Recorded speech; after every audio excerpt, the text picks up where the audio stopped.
Kararating ko lang pala ng bahay at ako'y nagugutom na rin. Nagsasawa na ako ng itlog at noodles kaya ito nakita ko itong sayote na binili ko pa last week at ngayon ko pa lang siya napansin kung kailan malapit na itong mabulok. Sayang naman kung itatapon ko ang mga yan dahil maari pa yan mapakinabangan. Basta alisin ko lang yung mga part na hindi pwedeng pakinabangan or kainin. Simple lang naman ang lutong gagawin ko dito sa sayote. Gigisain ko lang ito at sasahugan ko ng corn tuna. Masarap din sana kung sasahugan to ng itlog pero gaya ng sabi ko kanina ay medyo nagsasawa na ako sa kakakain ng itlog.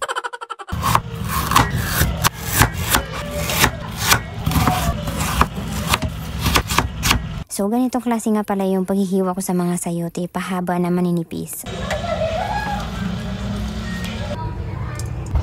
Bago ang lahat, siyempre ay nagsimula na rin ako maggisa ng mga aromatics. Una akong ginisa yung bawang, kasunod ng sibuyas, palapa, at yung pinakahuli ay saka ko nilagay yung mga sayote.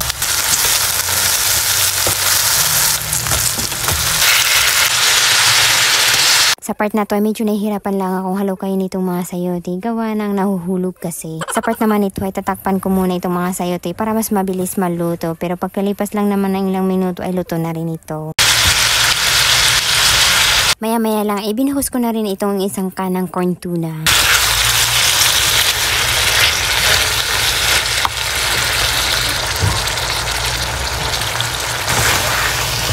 Para mas lalo itong sumarap ay tinimplahan ko lang yan ng kaunting paminta at asin. Hindi na rin ako naglagay ng pampalasa. Dahil mabilis lang naman maluto ito ang aking nilulutong ulam. Kaya ito nakapag-prepare na rin ako ng kakainin ko. Kaya naman kumantanong. Kaya naman try nyo rin ang ganitong klaseng luto sa sayote. Paniguradong magugustuhan nyo rin.